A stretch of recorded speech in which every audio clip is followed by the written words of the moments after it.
Fala galera, sejam bem-vindos ao canal, e para mais uma história de terror. Se gosta desse tipo de conteúdo, não deixe de se inscrever no canal e deixar aquele like e ativar o sininho para receber notificações de novas histórias. Então vamos para mais uma. O filho do padre. Justina era uma jovem de 20 anos quando começou a trabalhar na secretaria da paróquia de uma cidadezinha de menos de 5.000 habitantes em Santa Catarina. Era uma mulher muito atraente, alta, cabelos castanhos avermelhados, de personalidade doce e angelical. O início de suas atividades laborais foi marcado por um período de transição. O padre, que havia passado os últimos 10 anos no município, estava indo embora, cedendo lugar a um jovem que assumiria sua segunda paróquia. Justina ainda não havia o conhecido, levando alguns dias para ter seu primeiro contato com um novo sacerdote. Em uma manhã fresca de sol, o pároco chegou na cidadezinha. Ele se chamava Eduardo e aparentava possuir uns 35 anos. Aos que testemunharam o momento em que Justina e ele se conheceram, dizem que foi uma cena inesquecível. Ela estava abaixada, organizando alguns arquivos, enquanto ele chegou à porta e foi anunciado pelo ministro. Ela levantou, virou-se e instantaneamente os olhares brilharam. O novo padre era de uma beleza exuberante. Logo a fama se espalhou e as missas de domingo ficaram repletas de mulheres de vários municípios. Mal sabiam que o sacerdote não se esquecia por um instante de sua secretária. Ela, por sua vez, lutava entre o romantismo e o conservadorismo em seu coração. Imaginava as faíscas do amor de ambos e o pecado de desejar um homem de Deus. Não demorou muito tempo para que o desejo falasse mais alto e os dois dessem o primeiro beijo durante um cair da tarde na sacristia da igreja. Então este beijo tornou-se outros beijos, que foram tornando-se carícias e culminou em diversos encontros românticos e repletos de sexo após o trabalho. Existiam sentimentos sinceros entre os dois. Não era somente uma aventura. Eles se amavam e, embora houvesse culpa e medo, não conseguiam parar de pensar um no outro e desejar estarem juntos. Mas algo ocorreu após 3 meses para agitar a vida do casal. Justina engravidou. O casal entrou em desespero.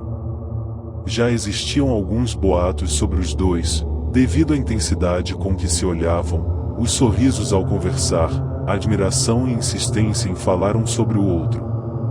Justina mostrar-se grávida apenas confirmaria o que todos suspeitavam.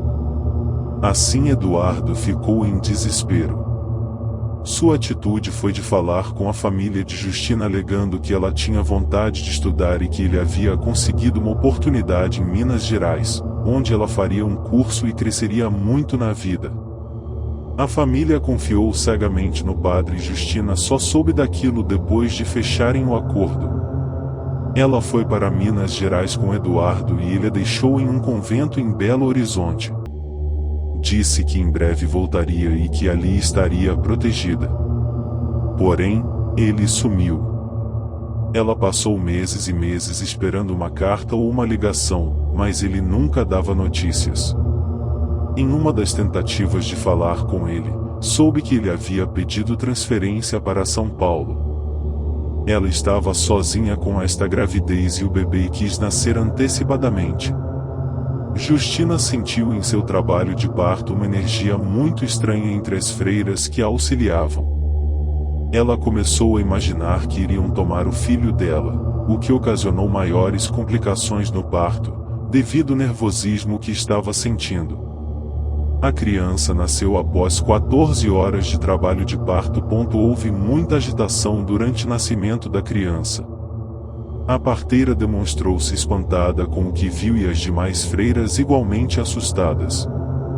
Enquanto Justina descansava, esperando para ver seu filho, uma irmã chegou e disse que a criança havia falecido. Ela enlouqueceu. Tinha certeza que as freiras haviam roubado seu bebê. Tentavam lhe acalmar, mas nada tirava aquele furor de Justina. Então foi necessário que a sedassem. Por conseguinte, quando Justina acordou, pensou que estava sonhando. Eduardo estava sentado à beira da cama, embargado de emoções. Justina disparou a acusar o convento de roubar seu filho, quando ele a pediu para escutá-lo com muita paciência. Eduardo relatou que, em sua primeira paróquia, havia um seguidor possuído pelo demônio e ele foi chamado para fazer o exorcismo do rapaz. Após horas de tentativas para libertar aquele homem, ele conseguiu, mas o demônio, ao ir se desprendendo do corpo, o ameaçou. Disse que o padre teria um filho nascido do pecado e, que ao nascer, o próprio diabo viria buscar a criança e ela deveria ser entregue sem resistências. Como Eduardo era sacerdote, jamais imaginou que a promessa do demônio iria se cumprir, o que o fez até mesmo esquecer do acontecido. Lembrou-se somente com a gravidez de Justina. Por isso, ele a levou para aquele convento. Contou aos bispos e à madre superior o que havia acontecido que, para tentar salvar a alma da criança, aceitaram acolher Justina. Desde o momento em que ela chegou naquele lugar, inúmeras rezas foram feitas para espantar o Satanás do ventre de Justina. Todos os dias da gestação foram minuciosamente seguidos de rituais de exorcismo e proteção. Mas nada adiantou. A criança nasceu com pelos enormes, dentes afiados e uma cauda pontuda. Era visível que se tratava de uma criança para o diabo. A Madre Superiora não queria entregar o bebê como uma oferta ao seu inimigo. Ela imaginou que seria melhor sacrificá-lo, dando-lhe uma dose de injeção letal. O que ela não esperava era o quão grande seria a fúria do diabo. A madre apareceu morta naquele mesmo dia, com os olhos queimados e todo o seu sangue utilizado para escrever uma mensagem na parede do convento. Não duvidem do meu ódio. E o cadáver da criança desapareceu. Ao ouvir tudo aquilo, Justina duvidou, pois era fácil inventar uma história para justificar o sumiço do filho do padre. Então, ela foi levada para ver o corpo da madre e a mensagem deixada. Assim não havia outra explicação senão a dada por seu amado. Após uma depressão pós-parto muito forte, Justina retornou para sua cidade e recomeçou sua vida. Nunca mais namorou e não constituiu família. Mesmo após 30 anos, ela ainda imagina o que seria de sua vida sendo esposa de um padre, ou melhor, como seria sua vida sendo mãe de um demônio. Fim. Se gostou, deixa o like e um comentário, e não esqueça de se inscrever no canal.